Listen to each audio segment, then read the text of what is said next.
Bienvenue dans cette nouvelle édition du 12-15. Au sommaire, la justice malgache a annulé ce jeudi une partie des nouvelles lois électorales, lois qui sont à l'origine des manifestations qui visent depuis près de 2 semaines le régime du président R. Razonariampian.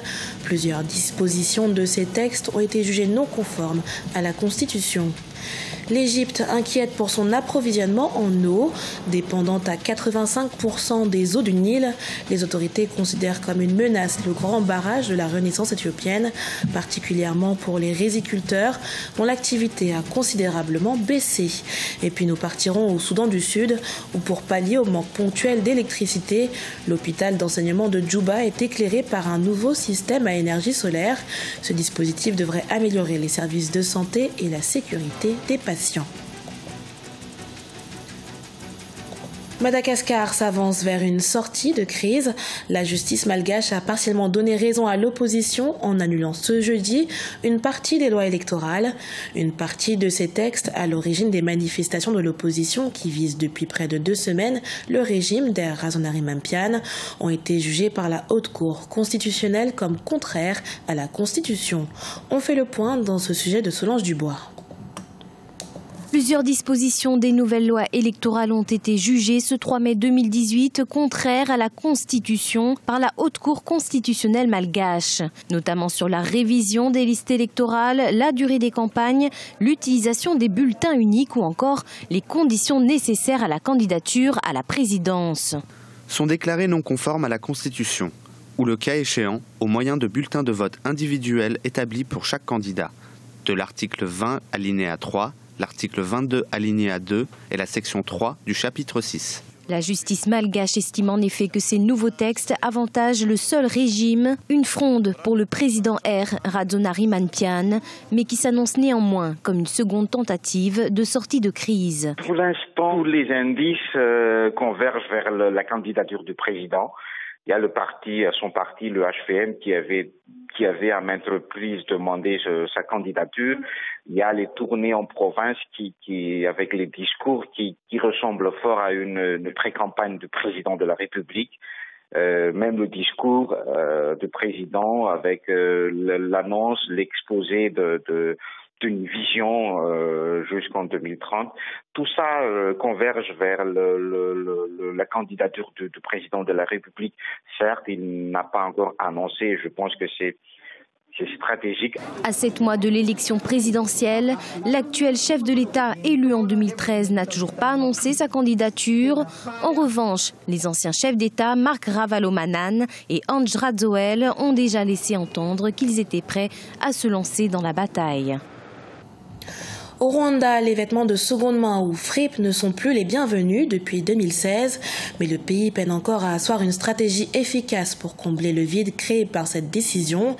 Même si des vêtements sont fabriqués localement, ce marché est dominé par des articles fabriqués à partir de tissus eux-mêmes importés notamment de la Chine, et le chemin pour doper l'industrie textile made in Rwanda semble encore long. Reportage de Fraterne Dakaisanga, notre correspondant au Rwanda. En 2015, les chefs d'État de la communauté est-africaine ont adopté un processus graduel sur 3 ans pour éliminer les importations de vêtements et de chaussures d'occasion afin de promouvoir les industries textiles, vestimentaires et du cuir dans la région. En conséquence, en 2016, le Rwanda a augmenté les taxes sur les vêtements usagés de 1150% et de 900% pour les chaussures de seconde main. Une décision qui n'a pas été sans controverse. C'est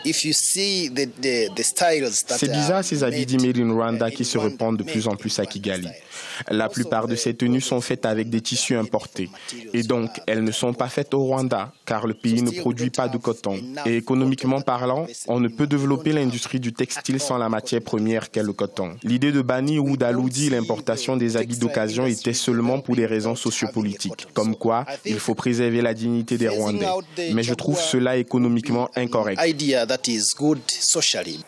Le gouvernement du Rwanda a ensuite délibéré sur une stratégie 2017-2019 pour la transformation des textiles au Rwanda, des vêtements et de l'industrie du cuir qui vise à accroître la qualité et la quantité de ces articles pour les marchés locaux et étrangers.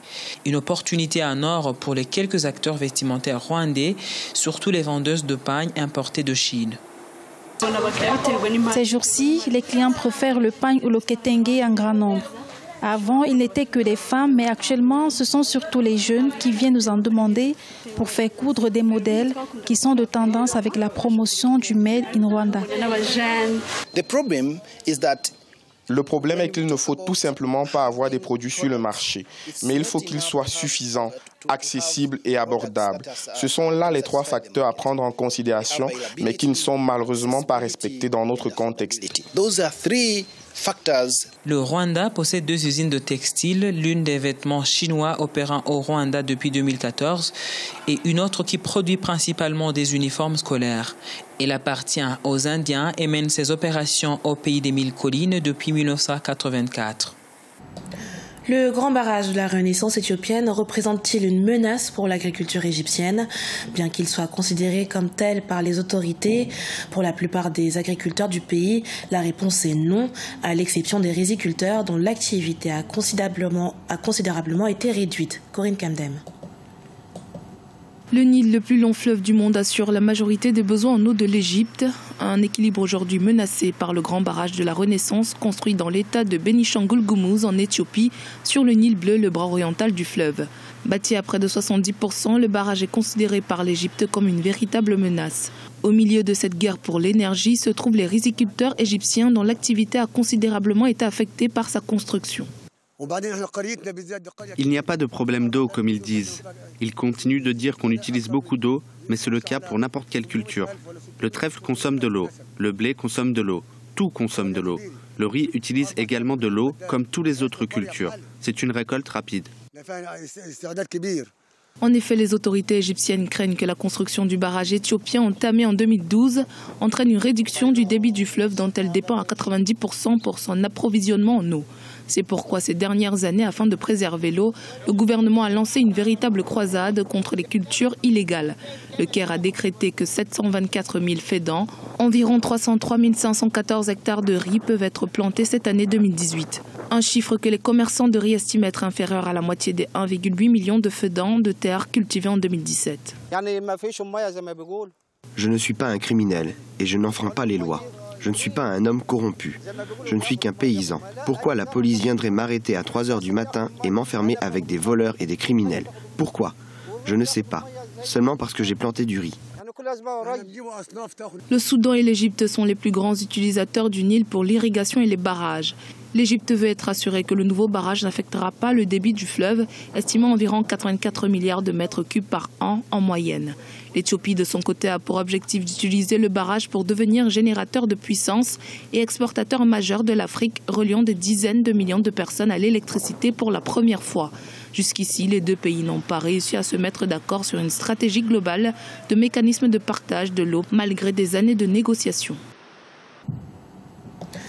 Et la réponse de l'Éthiopie aux inquiétudes égyptiennes ne s'est pas fait attendre.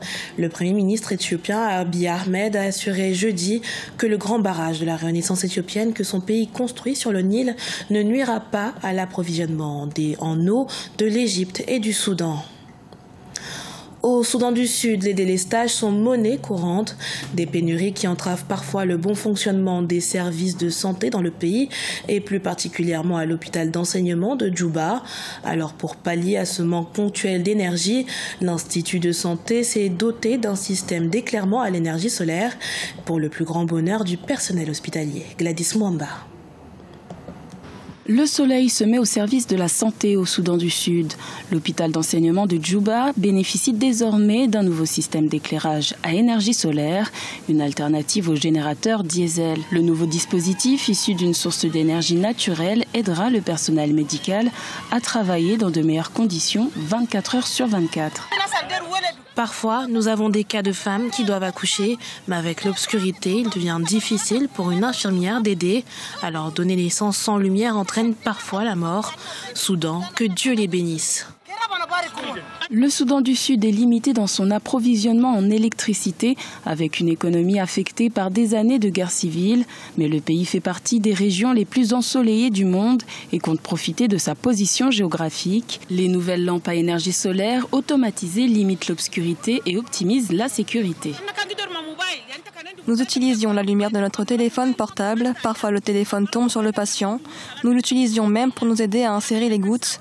Mais nous remercions Dieu d'avoir la lumière. Nous pouvons mieux travailler.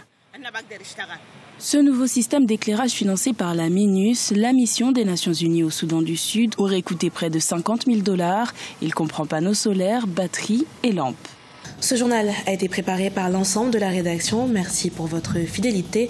Dans un instant, une nouvelle édition de l'actualité sur Africa 24.